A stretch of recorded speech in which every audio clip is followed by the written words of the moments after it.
Ay sas. Ayan, tapos na, but ayusin ko pa yan. So I work all day today for that.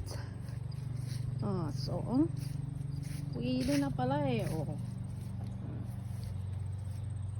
I was thinking of putting a screen instead, maybe, but I think that was okay like that for now.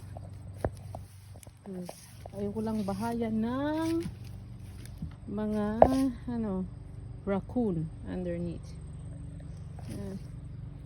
Puputulin ko pa to. Wala na akong lakas para maglagari, para lagay dyan sa mga in between. So pwede na palang okay na. My next project is when I do finish touching, yun naman yung door doon. Gagawin ko yung door. And that's it for the summer.